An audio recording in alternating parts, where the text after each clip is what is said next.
Thank you, Kathy. Thanks very much. So Kathy's our wonderful pianist today, and I always feel very lucky when there's somebody playing piano or organ, depending where you might be. It's such a luxury for me. So good morning, my name is Safar. If you think of safari, just take the I off the end. Very easy to remember. Welcome, everybody. And while I remember, I would ask you to turn off your cell phones or put them on vibration or whatever, please.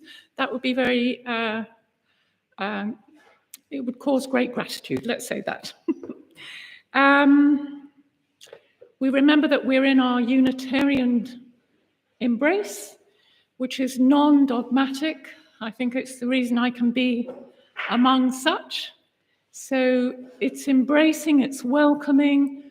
We talk about unity within diversity, or diversity within unity. So please all feel welcome. And if I use a terminology which isn't right for you, just make a translation. Just make a translation that suits you better. So the theme of our service today is the way out is in. I used to have everything completely topsy-turvy, and I thought the way out was out. Spent my life running away and having a few accidents. So the way out is in, and there is no map. So I'm going to light our candle today, and I love to think that we can all link from our heart center. And the blessing I'm going to read is from John O'Donoghue, from his book of Anamkara. And it's actually a blessing that honors the body, which I didn't want to have either. So for me, I'm coming to a new point in life from some years ago. So I like to light the candle to the highest source of light, meaning we're linking to the laws of harmony, that for each and every one of us, there's harmony, there's benefit, there's blessing. So,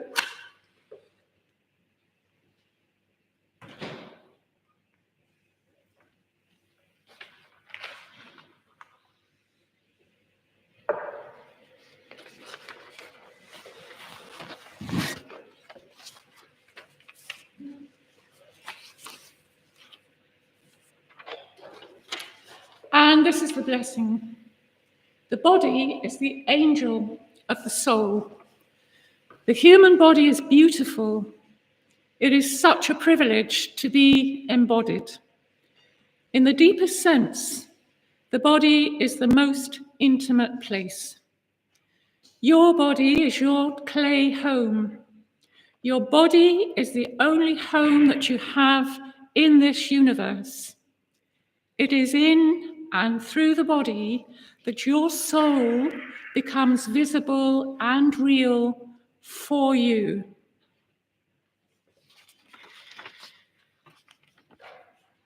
So that's John O'Donoghue, our wonderful Irish poet, philosopher, Catholic priest who left the priesthood, married. I don't have years to quote for you, but I do know he died in his 50s, very young, was a wonderful soul, gave an awful lot, many books printed of his, always recommendable. Now I'm going to quote here from different people.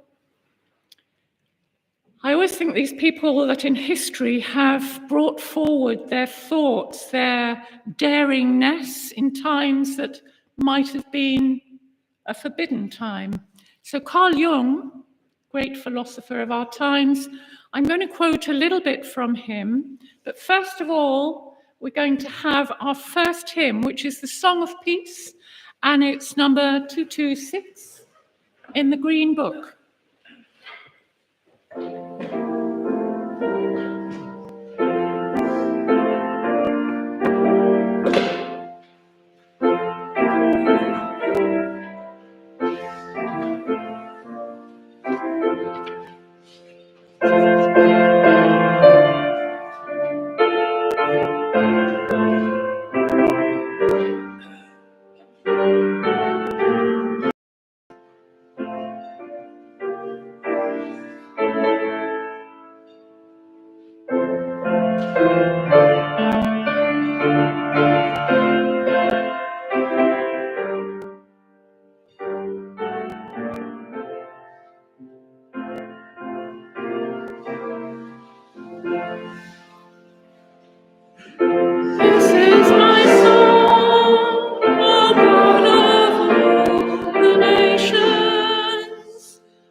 I so love the wording there.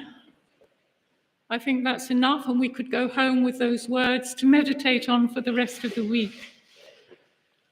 Do I have to introduce myself? I'm a One Spirit Interfaith minister, and it's always a privilege for me to give such service, even though I often feel like running away and hiding. But I've managed to stay. So the quote from Carl Jung, we're talking here about intuition. So remember, the way out is in, and why is that? What are we talking about? And Carl Jung gives definition of what intuition is. So he says, intuition is seeing with the soul. It is the voice that guides you when reason falls short. Interesting. So he's defining it in 4 different ways.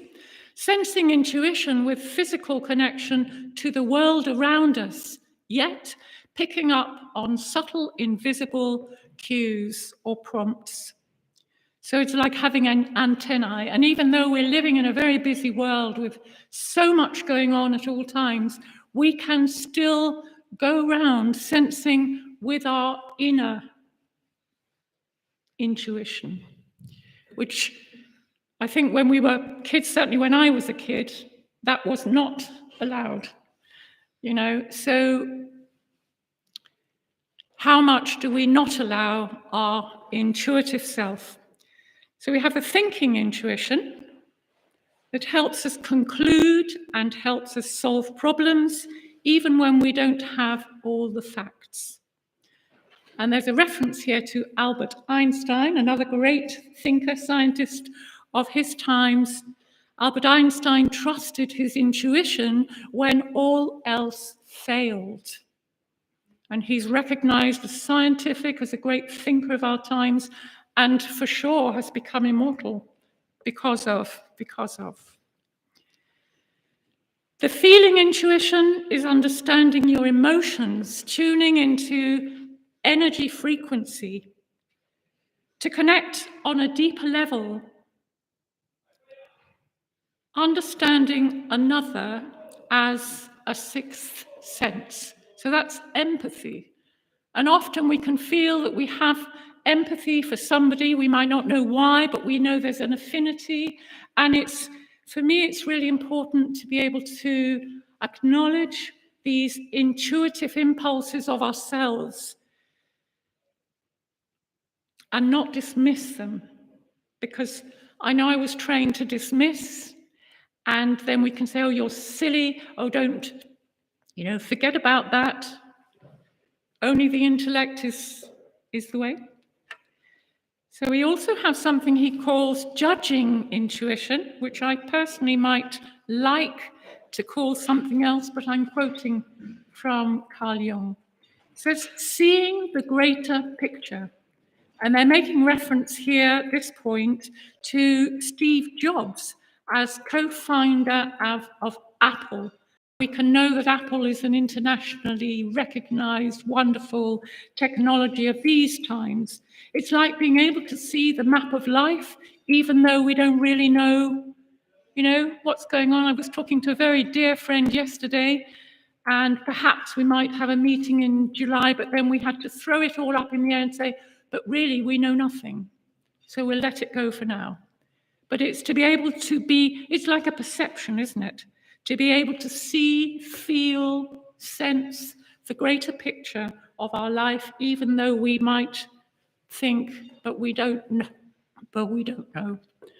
So I'm really wanting to underline the acknowledgement, each one of us, you can identify with any one of those intuitions, of course. Maybe one is stronger than the other. So the sensing, the thinking, the feeling, the judging, and it is encouraging those intuitions within you that if we look at our life and think, if I didn't have that intuition at any point in time, I wouldn't have been bold enough to do what I did, to travel where I traveled, to link with who I linked with. Now, I'm going to quote also from somebody who I've learnt to study with through internet. His name is Thich Nhat Hanh, known as Thai also, which means teacher. He died in 2022. He was Vietnamese. He lived through 2 Vietnamese wars and was exiled from his country because of his peace movement that began to be so notorious. And he was writing books. And at some point, he was denied re-entry into Vietnam. And then he linked to Martin Luther King. He also received at some point the award for peace. I forget what it's called, but anyway. And in France, I think he was given a very large piece of land where he established himself, and now many, many Buddhist nuns and monks are living there, and they're working very much with the mindfulness of walking, mindfulness of eating, mindfulness of living, mindfulness of the very life that breathes within us. Thich Nhat Hanh said he made a lot of emphasis on the consciousness of our very breathing, which we know is life, which, I've been a rebel in my time because I was severely scared, I could say, in my very early years by Catholic teachings. I never used to dare say that, but I do now. In primary school, where you learn that there's a frightening God out there that's going to burn you to cinders if you dare put a foot wrong. So, I've had to do a lot of work with my own self to come into even the acceptance of the word spirit. And God, I couldn't even utter that word either. So, we're working on these things, hopefully, so I tell myself. So this quote from Thich Nhat Hanh, he was on a retreat in this land in France called Plum Village, and it's called Plum Village because there are loads of plum trees. Makes sense, doesn't it? And there was a very young man, I would say teenage probably, in this retreat, and he was sitting in front of Thich Nhat Hanh, who encouraged questions. And this young man said to Thich Nhat Hanh, "How can I trust myself?" Incredibly deep question. And how can we trust ourselves, especially if we've been programmed in negative ways, that you're no good, that you're X, Y, Z? These things remain within us incredibly deeply. So Thich Nhat Hanh, I watched him on YouTube, and he was linking in, and what he came up with was this.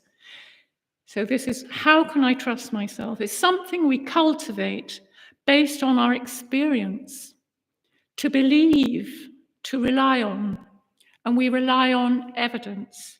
And what he was encouraging was for that young man, and for any of us, to review our life. What has been the experience of your life? There can be brilliant experiences, there can be terrible experiences, there can be scary, we can name all kinds of experiences that all of us have had in our very own way, and we're still here to tell the tale. We are survivors, and somebody I'll quote a little bit later in this service says, "I'm not a victim, I am a survivor." And we could say, all of us, whatever's happened to us, good or bad, we are still here to tell the story. And then he goes on, it's the evidence, it's evidence-based. You don't have to give your power away to anybody else or believe in somebody else's words. It's see your life, look over your life, scan over your life, which I find is okay. It's okay to do that. I've also survived. And do we trust, and can we trust, do we trust the divine? So what is that divine for any of us? The creator, the creators, Dharma in Buddhist language, God in other languages. What is that God for you? What is that creator? What do you believe, or what do you not believe? What do you discount? We may have doubt, maybe many doubts, and doubt helps you to go deeper and reach understandings. This is Thich Nhat Hanh's words. And to reach to go deeper. So perhaps when we were kids, we weren't allowed to doubt. You had to be quiet. You had to, believe what your carers were telling you. Certainly at school, you couldn't, the school where I was, you could be knocked over the knuckles with rulers. You could be hit on the hands with it was pretty, you wouldn't be daring to express a doubt, that's for sure. But here, the doubt is encouraged, and it helps you to go into a deeper level of understanding, because that experience also, it's to be able to understand what I went through, what I lived, what I come out with. That experience that can enrich us if we can reach levels of understanding. And Thich Nhat Hanh is saying in Zen tradition, the greater the doubt, the greater the enlightenment. So the enlightenment is like the awakened being. It's awakening that spirit within you. And the spirit is within you from the moment you're breathing. And Thich Nhat Hanh was also a Zen master of his times. For me, he smiles, and he's been through hell in his life. He's been through hell and comes out encouraging hundreds and thousands of people that would come to Plum Village internationally. So what to believe in? It's evidence-based. I think journaling is a great thing to do, that I would greatly encourage, and I don't always do it myself, but when I do, and I do review what I might have written whenever, it's like, that was interesting. And I can understand something quite different now from then. So it's worth it, even if you do it in a foreign language so that nobody can understand it except you. So what to believe is evidence-based. Trust the practice, and then you see you can trust yourself. You can do it. Trust is built this way on practice. So if I have a theory of yoga and I never practice it, I can't trust the practice because I haven't practiced. So if we're only in the intellect, and with Thich Nhat Hanh, it's this mindful walking. So it's the practice. It's not just thinking it, it's practicing. And so it's whatever one is doing in life. We go to college, we go to university, we go if we're lucky, and we train and we study and we learn, and we make ourselves able by practicing. So it's always about practice, whatever it is. If you've, the wonderful mothers of our time, you've had children, amazing, amazing. By practice, you're made into a mother, surely. And father too, husband, wife, whatever, wife. Now I'm quoting here again from Carl Jung. He says, loneliness is often the absence of understanding. I find that very interesting too. So if we feel on our own in this life and we feel we can't relate to anything or anyone, I have had hermit tendencies, that's for sure. So loneliness is often the absence of understanding. And of course, we can all enjoy being alone, but it's when we can't bear to be with people or we feel very estranged. I thought I belonged to some other planet, probably. Always waiting for some unidentified object to come and pick me up and take me or get me out of here.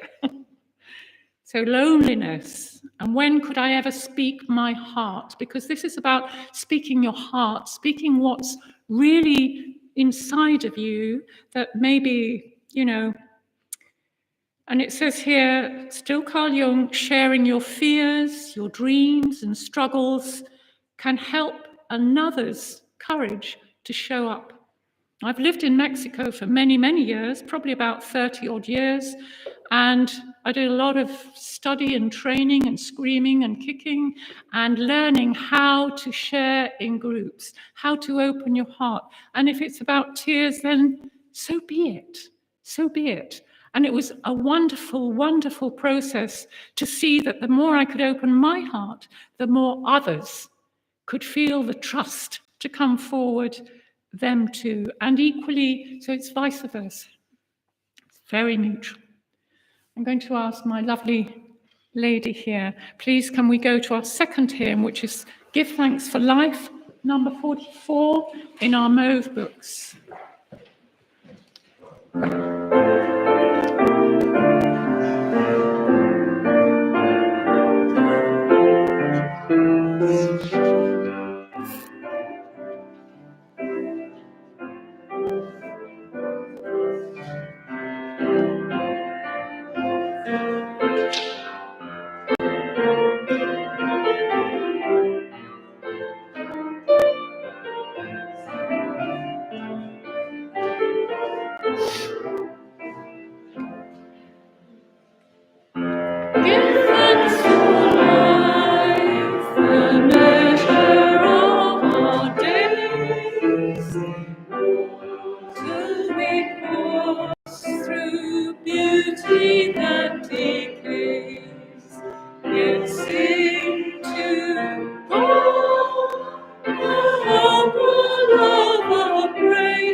And I'm really caught by that seed in darkness. Because what, for me, this service is really about is the seed that's sown within us all, each and every single one of us. A beautiful seed that is sown from the imagination of the Creator, that is there, that when the time comes, that seed is there in waiting to blossom forth. There's nobody greater and nobody lesser. We are all embossed and blessed by that same creative essence. For me, this is so important to let that soak into your heart. Carl Jung again, to feel truly seen and heard within our authenticity and vulnerability. And this brings aliveness to relationships with fellow travelers on our journey of life, and life with a capital L. Understanding where you are and where you're going. How to develop this in your own life. And for me, a lot of this is self-acknowledgement, which is nothing to do with narcissism. A self-acknowledgement which enables you, me, anyone to be receptive to what life brings to us. And there's a lovely quote here, and I'm not sure, sometimes I forget to write down who the quote is from. See if I can find it. Is to ask in the spirit of a child. It's not demanding intellectually. And a while back, I was looking at the life of Anna, who's said to be the mother of Mary, the mother of Jesus. And Anna didn't conceive until much later in life, which in the time she lived, she was absolutely disqualified by the people that lived around her, because in those days, if you didn't conceive, if you didn't have a child, of course, in your, I suppose, married life, you were not worthy of anything. You know, these terrible labels that we put on people, that we have done through our misjudging, misunderstanding. Anna conceived in much later life, and was visited on by an angel and told she would indeed conceive. So for me, bless you, a lot of my own negativity, I would say, has been the inability to receive the many blessings that life has given me. And as I look over my life, I've been really given so much and so rewarded, and I've learned how to be with people, and I now, the more I can say, it's okay, Safar, you're okay. You also have this seed of creation within you, all of us. And what it says right at the beginning by John O'Donoghue, to have a body is to be something really special, and our body is the angel of our soul, because without the body we wouldn't be able to travel this life and experience what we experience.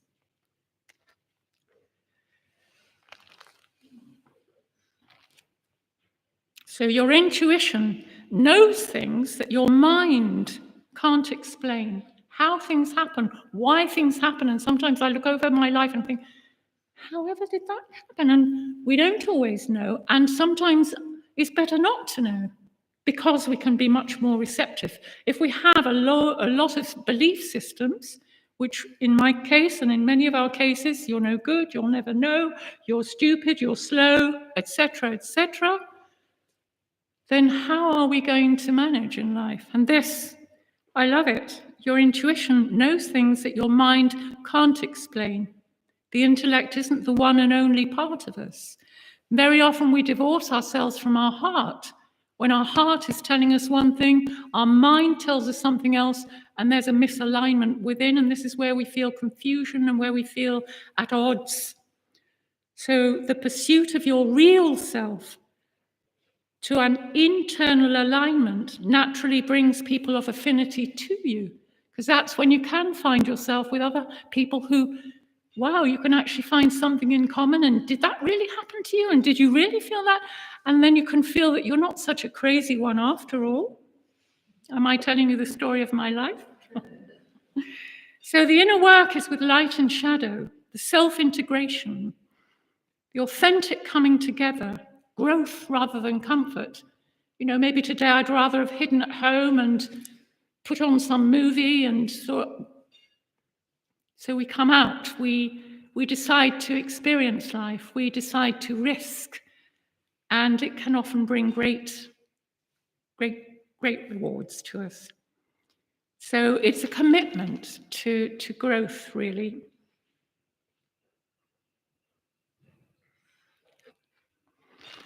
So we're going to go to our very third hymn. We're doing lots of hymns, aren't we? So it's in the Green Book, and others call it God. And it's number 233.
So whatever you call that spirit, that divinity, that, for me, it's become a love and a passion. And I look at nature and I look at the planet and it's like, I can't understand anything. How it spins around itself, how it spins around the sun. I can't understand anything. I can just open my mouth with awe and marvel at it. So again, Carl Jung, here we are. One is a quote from Richard Rohr, who I'll quote a little bit more later. But for me, he's somebody who's very unafraid to express his truth. Richard Rohr, he says, the soul knows and loves who you truly are. I love that. Your soul knows and loves who you truly are. We have no need to be afraid of ourselves. And what they say about the light is the darkness. Let's not be afraid of the darkness. The darkness has many secrets, many wonders to be revealed, and when the light shines upon it, things will be revealed. And remember, you have a right to doubt, you have a right to question, you have a right, more than a right, to be.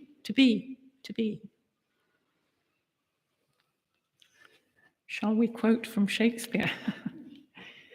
So, Carl Jung, knowing your own darkness is how you can better understand the darkness of another. The less afraid we are of ourselves, the more we're able to accept and to acknowledge. We don't mean condone, but it's accept and acknowledge. Everybody is in their journey in life, wherever that journey takes them, and we don't know. So it's to let go of that judgment, to let go of that labeling. Let us go inside. Let us ask inside. Let us write the story of our own life. Relationships are often serve as a mirror, not always flattering, but therefore growth. I'm going back to my technology at the moment here, and I'm going to quote from a woman who I've also learned to acknowledge with my heart. And if I happen to have any emotion here, but it's what I learned in Mexico, so we can blame Mexico.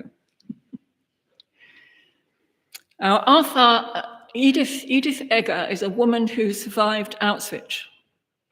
She's now 95. She's just written her second book, which is called The Gift. The first book is called The Choice. So I would highly recommend her work. She became a psychoanalyst, psychotherapist, and I believe she still is working. So good on her. So she's talking here about forgiveness, and what is forgiveness? As I read the book called Choice by Edith Egger, I was deeply touched by what she describes as forgiveness, that she gave to someone who we could think of as being an impossibility. She's a Holocaust survivor. She's now was at this time 91 years old when her first book was published, The Choice. In her very young years, she was a ballet dancer, she was a gymnast, and they were taken from Hungary, which is where she was born, Jewish family, to Auschwitz, 3-day train journey, when they had a bucket if they wanted to do anything like peeing in a bucket, and no food anyway. And on the very first day they had in Auschwitz, her parents, mother and father, were sent to the gas chambers. So she was living there, therefore, with her sister. Let us listen to, and she became a USA citizen. This is obviously post-war. So we're going to listen to what she says in her book about forgiveness. It says, at this point, so I don't know how old she was married, she had her kids, who she'd never ever spoken about regarding her life in Auschwitz.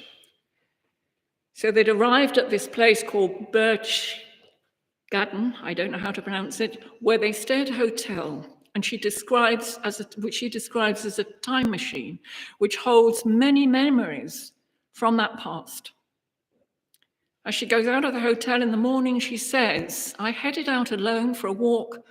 Just outside the hotel lobby is a path which leads to the Berghof, the Eagle's Nest, Hitler's old residence. I will not choose that path. I will not give Hitler the satisfaction of acknowledging his home, his existence. I'm not stranded in the past. I follow a different trail instead, to a different peak toward the open sky. Then I stop myself. Here I am, forever giving a dead person the power to cut off my own discovery.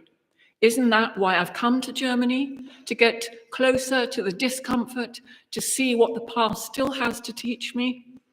I slide along the gravel pathway toward the unassuming remains of Hitler's once grand estate, perched at the edge of a cliff.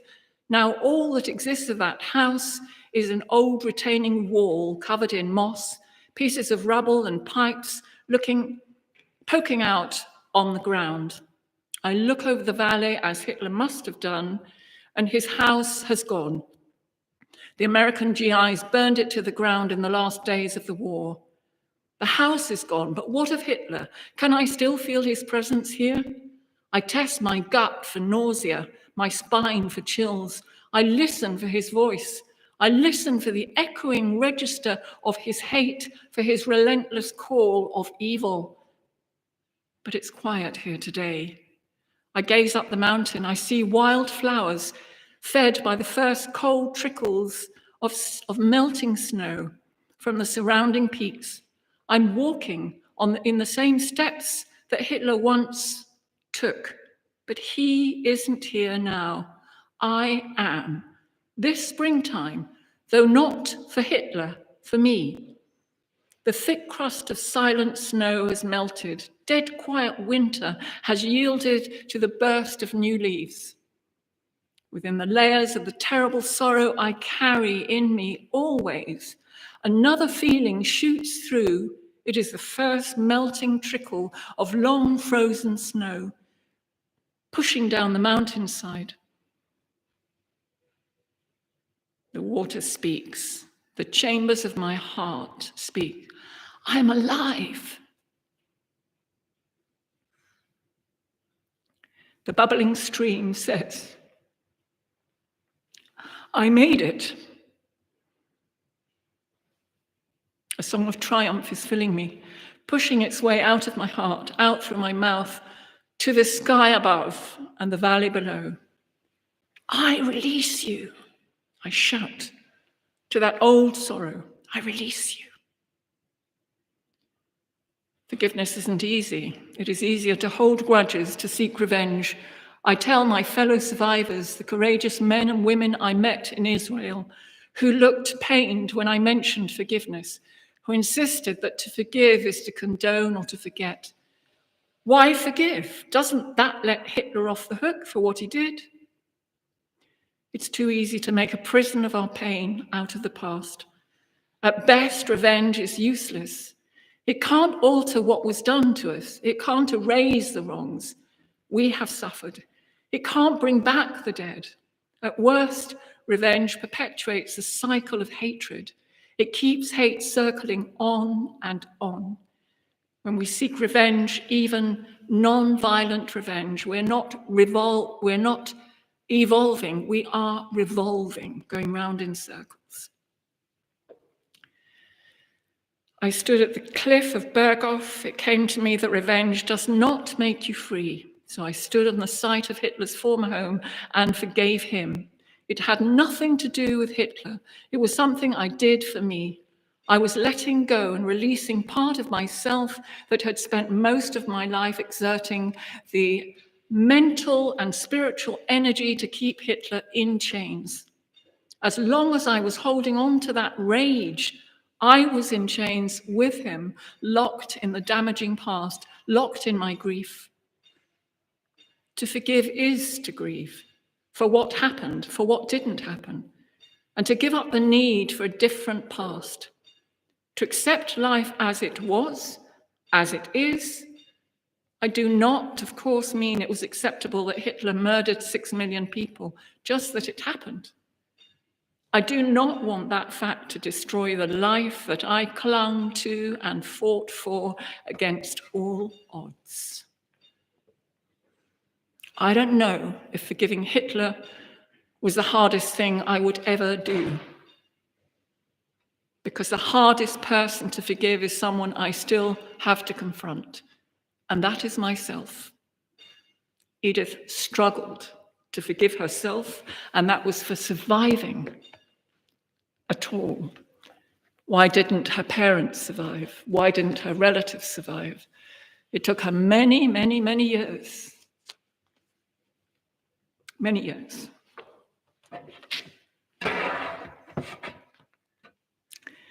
So we're going to have a very brief point of silence. I really need 2 hours for these services, not 1. We're going to have a very brief silence, and in which I invite all of us to just scan over our lives, because you could say, well, I wasn't at Auschwitz, I didn't. But we can all have stuff in our life that we might feel stuck with and that we can't forgive, that we can't let go of, or we can't understand. And it's just to think. Richard Rohr talks about us being this great, beautiful being created by creation. And there's this beautiful essence within us, and it is to view with that beautiful essence and blessing. So just those few moments in silence, please, and then I will ask our wonderful pianist to bring us out with some lovely music before we complete our service today. Enjoy that space.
So linking to your breath again and just breathing very beautifully and deeply into your own belly, nobody else's.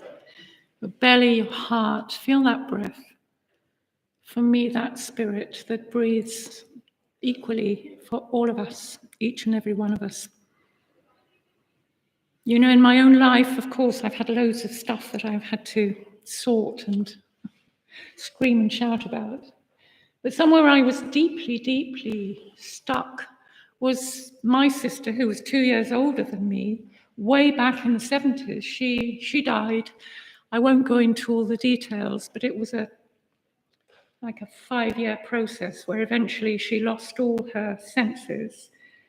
And I could never forgive myself. I could never forgive myself for her having died and my having survived. And when I reviewed my life retrospectively, saw how many accidents I had myself with that unconscious, because we're talking about stuff buried in our consciousness that we're not necessarily aware of, but it can be a drive towards our own self-destruction, which was mine. Certainly, I had a terrible car crash. And when somebody came to bring the car away, take the car away, they said, well, who was driving this car? I said, I was. And he said, well, you shouldn't be alive. I managed to fall asleep driving, and I went rolling off this great place just outside Dallas where I was. And and sometimes we are rescued and we never know why, but it's because we still have life, we still have reason to live, we still have stuff to complete, maybe to fulfill, to whatever word we want to put in there. And my sister never asked me to die in her stead. That was her life, that was her map. And I've had to pick up my own map and acknowledge and accept my own life. And we can all have our story. I just think sometimes, I think in the Celestine prophecy, they talk on the 11th insight, something like that, where we meet with our soul group and each person puts forward their story, their learning, their living. And they say it's like having pieces of a jigsaw puzzle that one fits into the other and into the other and into the other until we have this wholesome understanding of the whys and wherefores.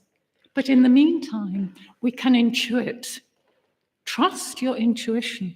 Your intuition is the voice of your spirit within you, within this beautiful construction, which is your body. Your body is your angel on earth, your clay home on earth. So here, quoting Richard Rohr, who would never have been somebody I would have linked to because he was a Catholic priest, and I had a lot of dislike of the Catholic whatever because of my own upbringing, which took me to great rebellion, I have to say. And even Richard Rohr, he says, see yourself as God sees you, flow in the good sense, the divine image that you are, and get rid of that self-unworthiness. Still Richard Rohr here. Make friends with your shadow. Surrender. Surrender is a very powerful act. Surrender is not, oh, I give up. No, surrender is a powerful act. I surrender to God. I surrender to love. I surrender to the life plan that I made before coming here, and I forgot I made it. Let's pick up the threads. Be intuitive. Be intuitive. And have that self-belief. The soul is free to stand in the larger self, that great being. Richard Rohr draws this great circle that is our nature, that is our origin, that is our inheritance, and he draws this little circle that we learn to live in this conditioned world. And he said the trouble is most people think that this is what they are and they have to learn how to get over there, and actually this is what we are. And I would love, when I was a kid, I wanted to wave a magic wand over my mother because she seemed not very happy to me. Of course, it wasn't my job. I didn't have any power. She probably would have thought I was some crazy child of hers that she didn't particularly admire at the time. I pray God help me to speak with grace. Your true self is free of fear. Be free to be, with all respect, Each person is free to be with all respect. We learn to respect ourselves. I speak, I forget, I stop beating myself up. I stop trying to destroy myself as I can acknowledge and accept the divinity within, the creativity, the creation within. And this is what we all are. Nobody less, nobody greater. We all are. And Thich Nhat Hanh speaks, he says, you know, they have a lot of lilies growing in their ponds in Plum Village. And he says, if you can't see the mud, he's got this funny accent, if you can't see the mud in the lily, you're not seeing the lily. The lily needs mud to grow. And the lily grows in all its beauty because of the mud that's fed it. We so often judge ourselves because we might have lived through dark and difficult times. It was our learning ground. It was the mud that we needed to create the possibility of that seed within us awakening. The self resides, the true self with a capital S, resides within the creative silence. I love that. The creative silence. We link to the creation, extraordinary creation. The light and the dark, the planets, the great space that's ever expanding. What a creation we can witness, even if we just sit and witness creation. Not a bad thing to do. Our cosmic creation. The soul is a place where God abides. God, creator, beloved, lover. God can be our greatest lover, not some punishing somebody.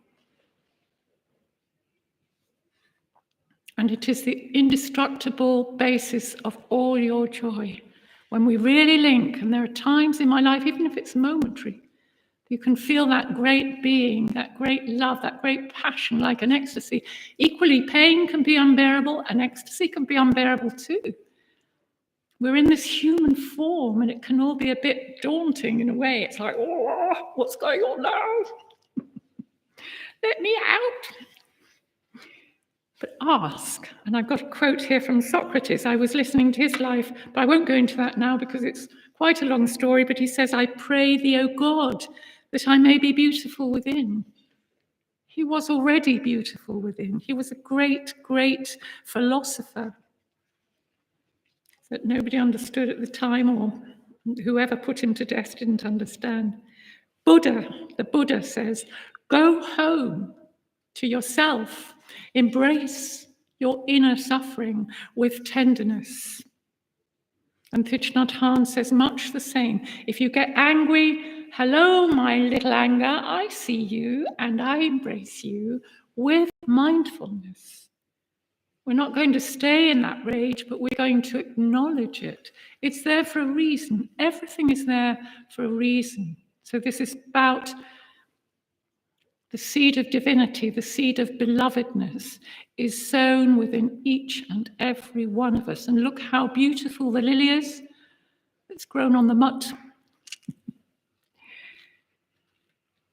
In touchness with world suffering, this is Thich Nhat Hanh, mindfulness, compassion. Allow this energy to penetrate into your heart and relieve your bodily tension. He speaks with such love. And he saw his monks and nuns in Vietnam immolating themselves, burning themselves, trying to say that they were not in favor of the war. Of course, it's hard to understand how that could be too. We don't understand necessarily somebody else's life, but we can certainly understand our own. We're going to sing our final hymn today with our lovely Kathy. It's a 148 in the Mode books.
come to me.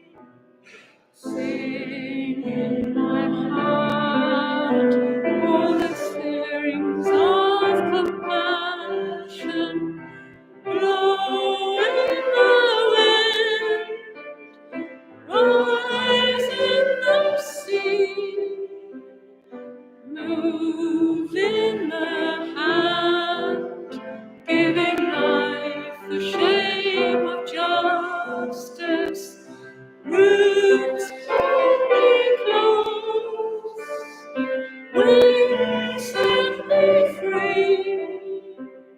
Spirit of life, come to me, come to me.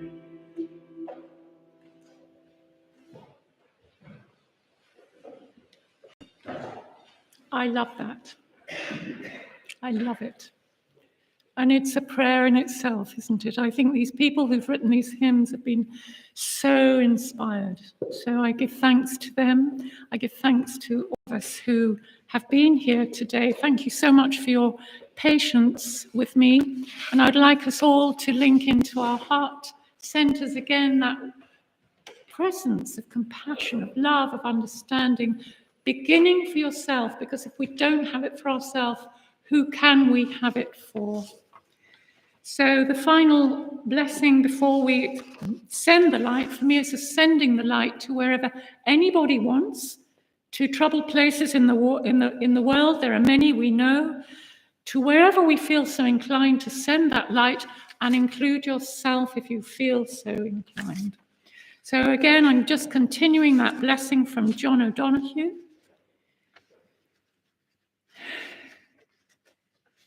It is through your body that your soul becomes visible and real for you.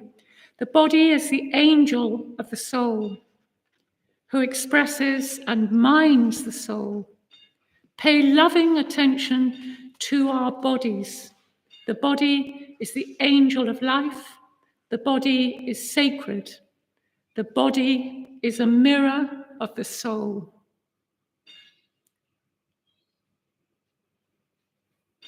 Remember, remember, and remember. So we send that light, and after that we're going to ask Kathy to play just a short farewell to us, after which we're going to have some notices, church notices, read to us by our dear Fanny. So join with me.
Thank you, Kathy.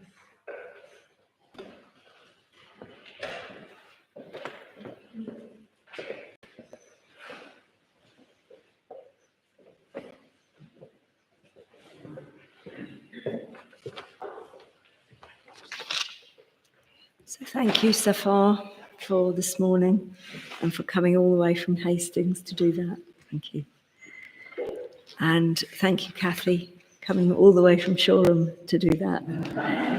And thank you, Pete, for coming all the way from Hollingbury to set up. And Helen is making the tea this morning. And I think Caroline has made some confectionery for us. So that'll be nice. Next Sunday, the service will be led by our minister, Jennifer. After the service today, between 12:30 and 2, a few of us will be meeting to explore our voices and do some singing, led by Stuart. So do stay if you fancy it. And whether you think you can sing or not, you can make a noise and you'd be very welcome to join us. On Wednesday, there'll be quiet reflection in the hall at 1, led by Jennifer. I know, I was just about to say. Yeah. So there's something going on in here on Wednesday, in fact, for 3 days. And so we can't use the church for that. So as Pamela said, if you come for quiet reflection, if you come up the side passage and through that door, you get direct access. And that's at 1. On Friday, the lunchtime concert at 12:30 will be performed by pianist Roelof Temming, playing works of Beethoven, Prokofiev, and Suk. Whoever Suk is. I'm sure that'll be lovely. They're always really professional and lovely, and it's a £5. It's an absolute bargain. On Saturday, the 29th of March, the LDPA AGM will be at Croydon Unitarian Church from 12:30 in person and from 1:15 online. If you're interested in attending as a delegate, please speak to Jennifer or maybe Helen. Are you up to speed with that? Yes, thought you might be. And there are also 4 vacancies on the LDPA Council. So if you're interested in being nominated, please speak to a committee member. Is that right, Helen? Yeah. But there will be information about this event in our next newsletter. The March and April rota for making tea and coffee after the service is now available. So please see Simon, and if you're very lucky, he will allocate you one of these highly sought after slots. And we'll be having a collection in a minute, which is about helping keep this building and this church financially afloat. So if you have some spare cash or plastic, we're happy to take either. And lots of people pay by standing order monthly, but collection bags will come your way in a moment, or the card reader or the QR code will be over there, which you can just click on your phone and make a payment directly. And there are also cards made by Tricia on sale in aid of the church. And so there we go. Teas and coffees will be served in a minute. Do stay for a chat.